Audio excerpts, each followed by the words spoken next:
जय श्री महाकाल। शक्तियां हमेशा मदद करती हैं लोगों की, और हम बड़े स्वार्थी इंसान होते हैं। आज मैंने जब शक्तियों को मैं आप लोगों को बता रहा हूं,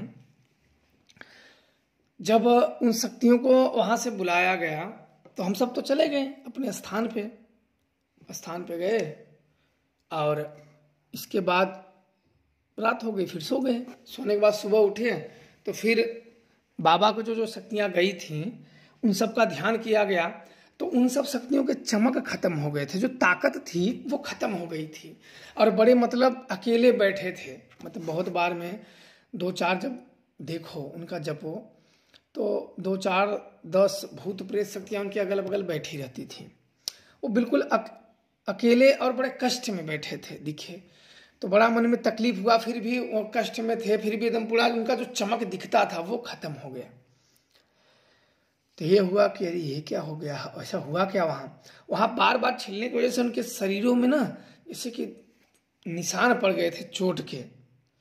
फिर मुझे भी ऐसा लगा कि अरे बाप रे, हम इंसान, तब देखो इंसान की हम लोग भेजे मतलब ज्ञान अर्जित करने के लिए, लेकिन उसमें भी तो कहीं ना कहीं स्वार्थ ही है कि हम शक्तियों को सिद्ध कर लेते हैं, लेकिन हम सभी जगह अपने स्वार्थ के लिए काम में यूज करते हैं। वो शक्तियां करती हैं हमारे लिए, वो कोई भेदभावना नहीं, लेकिन ये शक्तियों ने बताई हैं कि तुम सब जो सिद्ध करते हो, हमारा वचन तुम्हारे मरने के बाद लागू होता है, तुम सब कुछ नहीं जानते हो। अभी जो आप लोग वचन का बताते हो या सुने हो यूट्यूब पे ना, तुम सब जानते ही नहीं हो। मैं तुम्हें थोड़ा सा बता देता हूँ कि उन सब का वचन तुम्हें क्या लगता है, जिनके माध्यम से, जिनके पैर में तुम गिरे हो और वचन लेते हो, उनसे ज्यादा बुद्धिमान नहीं हो। उनका वचन आपके मरने के बाद लागू होता है, और वो आपके मरने के बाद आपके साथ क्या करते हैं वो जान लेना जरूरी है दुनिया भर। इसलिए सच्चा गुरु का मार्गदर्शन होना बहुत जरूरी है। नहीं इधर उधर मुंह मारोगे तो फिर जिंदगी इतनी बीतेगी ना कि बस कहानी खत्म है। आगे समझ लो कि कुछ गुप्त विधान है, मैं खोलूंगा नहीं। फिर भी आप लोगों को इतना मैंने बता दिया, इनका वचन आपके मरने के बाद लागू होता है। इसके बाद बड़ा हम लोगों को तकलीफ हुआ, तो मेरे पास ये था कि विकल्प था कि कैसे भी उनकी शक्तियां वापस लौटाई जाए, कैसे भी उनकी शक्तियां वापस लौटाई जाए। तो बहुत लोगों को मैंने सिखाया और काफी लोगों को मैंने बताया, लेकिन वो मेरे मन के नहीं सीखे। मतलब ना तो उनमें श्रद्धा जागी और ना सिखाने वाले के लिए विश्वास जागा। जैसे जो सिखाता है तो उसके लिए विश्वास भी जागता चाहिए, ना उसकी आज्ञा। जैसे मैं कोई आज्ञा दूं तो वो आज्ञा को उल्लंघन करे इधर तो मैंने सोचा कि इन सब शक्तियों को, मंत्रों को काट दिया जाए, क्योंकि जब गुरु पे भरोसा नहीं तो फिर इन पे क्या भरोसा करना। बिना मतलब के लोग अपने आप को अच्छा दिखाने की क्या जरूरत है इन कमीनी लोगों के सामने। मैंने बहुत सालों से, बहुत पहले से ही लोगों को बहुत सिखाया। अब की बात नहीं है, यूट्यूबों की भी बात नहीं है। मैंने काफी लोगों को, अनगिनत लोगों को सिखाया उस शक्ति को। जब मैं उसका तकलीफ मैंने देखा ना, तब मेरा मन अंदर से मेरा बड़ा दुखी हो गया कि जो आया मेरे पास जो आया, गुरुजी मैं आपके चरण में हूं, मैंने उसका मन नहीं जांचा। क्योंकि मैं मन जांचता, आप सोचो कि मैं मन जांचता तो मेरे सामने वो खड़े भी नहीं हो पाते। अगर मैं मन जांच के किसी को साधना कराने का ठान लेता तो मेरे सामने अच्छे से भी अच्छे आदमी टिक नहीं सकते थे। लेकिन फिर भी मैंने उन पे विश्वास करके सिखाया, और बाद में सीखने के बाद बेचारे किसी पे मारण प्रयोग करना, किसी पे दुष्ट प्रयोग करना, किसी को दुख देना, किसी का ढोंग पाखंड ये वो दुनिया भर के करो, तुम नाम बदनाम हो शक्तियों के। तो फिर मेरा मन हुआ कि नहीं, ये चीज तो बहुत गलत हुआ है, और उसका मैंने दुख देखे मेरा मन बड़ा दुखी हो गया। तो जब ये हुआ कि मैंने सिखाया, जब मेरा मान नहीं है, जब मुझे नहीं मान रहे हैं, तो फिर मैं ऐसे कमीने लोगों को शक्तियां देने से क्या फायदा है। तो तुरंत बोला कि मैंने जितने अभी तक शक्तियां जो मानने वाले उनसे छोड़ के बाकी सबके वचन काट दो, दोबारा तुम्हारा आह्वान करता तुम मुझे मृत्यु दो। मतलब सीधे तौर पे मैंने यही बोल दिया था और कुछ नहीं। जो तुम्हारा दोबारा आवाहन करे उसको मृत्यु दो, उसका तुम प्राण का आहुति लो, प्राण की आहुति लो, ये मेरा तुम्हें आदेश है। इसके बाद तब वो हंसा, वो क्योंकि उसे मेरी ही आज्ञा बहुत, मैं भी बड़ा खुशी रहता हूं उस पर। आप यकीन नहीं मानेंगे, ऐसी शक्तियां मैं पहले तो नहीं देखा था। शुरू में ऐसे नहीं जानता था कैसे होते हैं, लेकिन ये सब शक्तियां हम इंसानों के, जो हम लोग मर जाएंगे, हम लोगों की ज़्यादा उम्र कहाँ है, 60 साल 70 साल, इसमें हम चाहे दुश्मनी ले लें, चाहे प्रेम कर ले, चाहे षड्यंत्र कर ले, चाहे कुछ भी कर ले, हम मर जाएंगे। लेकिन हम सब का मान रखने के लिए मैंने उसको देखा, मेरा भी मुंह से निकलता है धन्य है वीर, मेरे मुंह से। मैं काम नहीं लेता हूँ उससे, मैं काम नहीं लेता हूँ, कभी उसको पुकारा हुआ आ जाता है, मैं काम नहीं लेता हूँ। मुझे जो आदमी, देखो मेरा काम करने का तरीका, जो आदमी मुझे मन का साफ दिख गया या मेरा मन बोल दिया नहीं कर देते हैं तो जरूर बाद में अगर लगा रहता है तो मैं उसका काम कर ही देता हूं, ऐसा नहीं है। अगर बीच में ही वो अपना सत्य वाला नकाब वाला चेहरा दिखा देता है तो फिर मैं क्या करूं बताओ। सत्य का साथ तो सब देते हैं, पर असत्य हो जाओगे तो फिर कौन साथ देगा। गलती उसी की होती है, भले से वो कोई भी व्यक्ति इंसान किसी को दे, लेकिन हमेशा सत्य का साथ देना चाहिए। सत्य देखो, झूठ 10 रूप में होते हैं और 10 जगह होते हैं, सत्य एक ही रूप में होता है और एक ही जगह पे होता है। क्योंकि जो झूठ होता है 10 आदमियों के बीच में 10 जगह बोलने की उसे आदत होती है। सत्य कहीं भी रहेगा वो एक ही बोलेगा, चाहे पीटेगा, गिरेगा, दबेगा, कुचला जाएगा, लेकिन वो एक ही रहेगा। इतना ध्यान देना, सत्य और झूठ की यही परख होती है और परख सकते हो सत्य क्या है और झूठ क्या है। झूठ 10 लोगों के सामने 10 तरीके का पेश होगा और सत्य एक ही रहेगा। इसके बाद मसान को मैंने कहा कि सारी जो तुम्हारा आह्वान करे उसको मृत्यु दे दो, उसका प्राण सोख लो, उसकी सारी सुखों का क्षय कर दो और तुम उसका भोग ले लो। तो वो हंसा। इसके बाद मेरे मन में थोड़ा सा शांति हुई। मुझे ये लगा कि ऐसे कमीने लोगों को देने का क्या मतलब है, जो तुम्हें मान ना दे, सम्मान ना दे, जो तुम्हें सिखाने के बाद तुम्हें कुछ ना बोले, तो फिर क्या जरूरी है ऐसे लोगों के चक्करों में पड़ने से बिना मतलब के।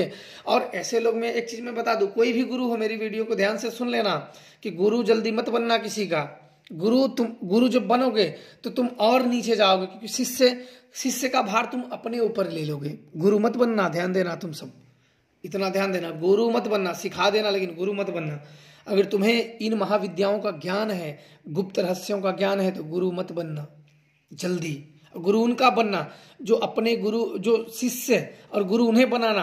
अरे शिष्य अपना उसे बनाना जो तुम्हारे ऊपर बोझिल ना हो, क्योंकि बोझिल शिष्य हमेशा अपने कर्म द्वारा गुरु को नीचे गिरा देता है, गुरु का मार्ग अवरुद्ध कर देता है, क्योंकि हर बार में वो अपने कार्य के उद्देश्य के लिए लगा रहता है। इसलिए वैसे लोगों को मत बनाना, क्योंकि ये मुक्ति का मार्ग है और कार्य उसमें जोड़ दिया जाए तो मुक्ति के मार्ग अवरुद्ध होते हैं। इसलिए लालची लोगों को और दुर्गुणी लोगों को और जो इनके बारे में जो इन सब का ज्ञान ना हो उन्हें नहीं सिखाना चाहिए। इसलिए सिखाओगे तो आप ही नीचे जाओगे, उसमें कोई किसी का दोष नहीं है, क्योंकि उसकी जिम्मेदारी आप ले लोगे। जब आप उसे सिखाने के चक्कर में लग जाओगे तो आप अपने शोध में या अपनी जानकारी में पीछे जाओगे, जो आपको नीचे गिरा देगा। फिर नीचे गिर जाओगे तो वो शिष्य भी आपको छोड़ के चला जाएगा। ऐसा नहीं कि वो आपके साथ लगा रहेगा, वो भी छोड़ देगा। इसलिए चुनाव रखना, खुद से रखना। तब मैंने माँ काली से प्रार्थना किया कि हे माँ काली, क्योंकि मुझे खुद नहीं पता था कि उसकी शक्ति बढ़ेगी कैसे। हालांकि मैं बंधी शक्तियों को बड़ा सटीक प्रयोग जानता हूँ, किसी भी शक्तियों को मैं बांध सकता हूँ और खोल भी सकता हूँ। और माता से मैं प्रार्थना करता हूँ। और शक्तियाँ हैं जो मैं यहाँ उनका नाम नहीं लेता हूँ, माता का ही नाम लेता हूँ, क्योंकि वो चोर लोग बड़े हैं और चोर लोग कुछ भी करने के लिए तैयार हो जाते हैं, बस सुन भर ले एक बार बस। तो उनसे मैं प्रार्थना, वो हवन और वो विधान करता हूँ। कुछ विधान होते हैं, कुछ पूजा होती है उनकी शक्तियों को, बंधी शक्तियों को खोलने का और उन्हीं शक्तियों को वापस लौटाने का। उनकी शक्तियाँ जब वापस लौट जाएंगी तो फिर कार्य करने लगती हैं। फिर मैंने थोड़ा सा प्रयोग किया, वो किया तो फिर मसान अपने रूप में आ गया। तो मैंने मसान का भी और सहायक शक्तियों का धन्यवाद दिया, माता का भी धन्यवाद दिया कि माता ने वो किया। मेरा मन बड़ा खुशी हुआ। तो इसके बाद वहाँ से मसान चला गया। अब अगले दिन की रणनीति बननी थी, अगले दिन की, कि हमें अब शक्तियों को भेजना किसको किसको है। अब मुझे भेजना था महाशमशान काली, अहिराक्ष, ये 2 शक्तियों को भेजना था। मां शमशान काली को आगे मुझे भेजना था, आगे की, और अहिराक्ष को सुरक्षा में भेजना था।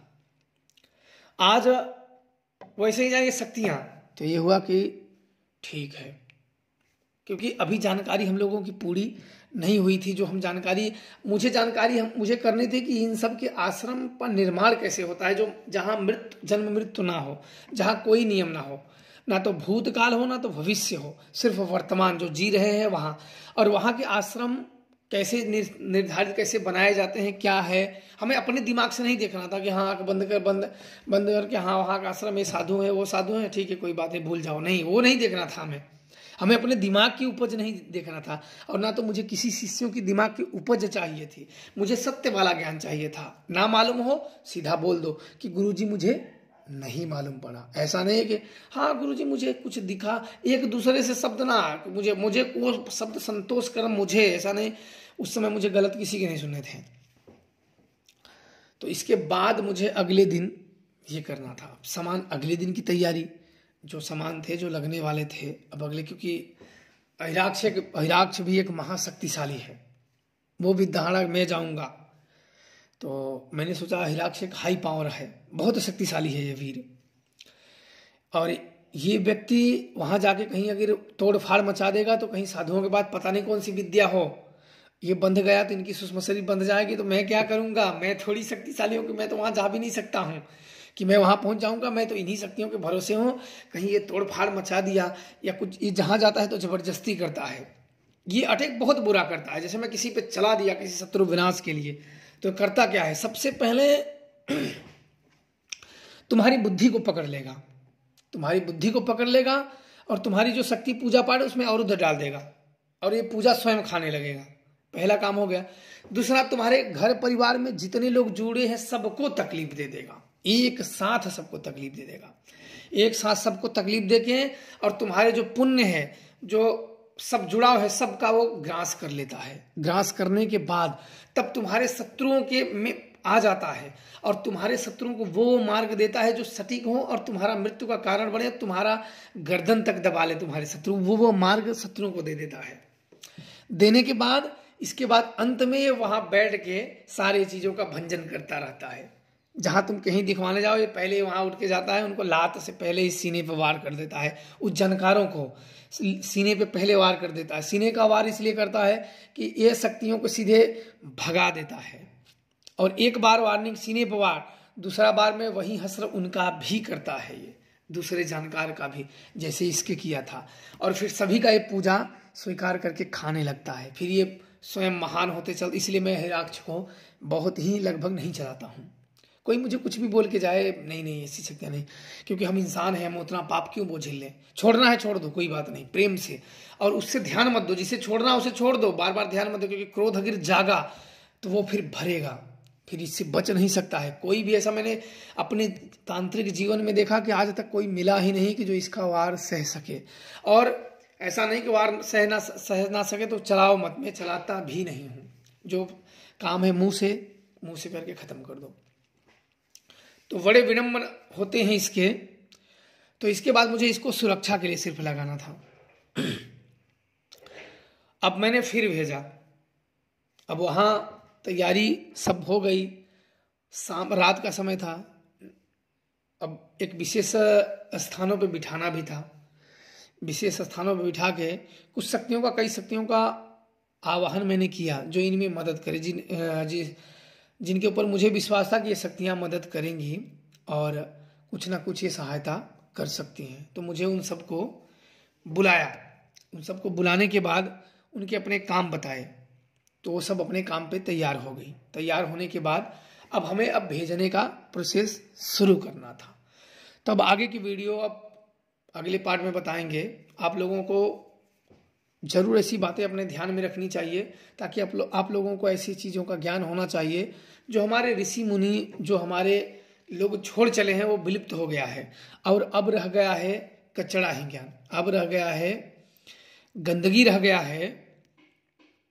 और हिंदुओं का या सनातनी धर्मों का मेन पतन का मुख्य कारण है मस्तक तिलक हीन जिह्वा, मतलब मस्तक पे तिलक लगा लिए बाबा बन गए, कोई ज्ञान नहीं। हीन जिह्वा मतलब उनकी जिह्वा जब निकलती है तो झूठ फरेब वाला ही ज्ञान, मंत्रहीन, उन्हें सच्चे मंत्र का ज्ञान नहीं है, उड पटांगों मंत्रों का ही ज्ञान है, और इसीलिए वो सबको डुबो रहे हैं।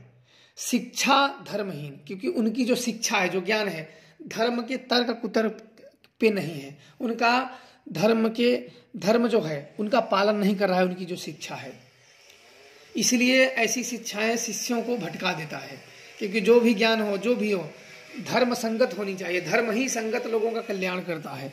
इसलिए ऐसे ज्ञान ही अर्जित करें। ऐसे कोई नए नवेली दुल्हनों का गुरु मत बनाइए जो नई नवेली हो, और इस पर विश्वास नहीं करना चाहिए, क्योंकि उसे उस बात का ज्ञान नहीं होता है। वो बस मंत्रहीन, ज्ञानहीन और शास्त्रहीन ही ज्ञान देगा। मैंने जो वहां जाके देखा जाना, वो सब आपको बता रहा हूं। आप लोग समझ जाइए और खुद ही बचिए। जय श्री महाकाल, जय माता रानी, हर हर महादेव।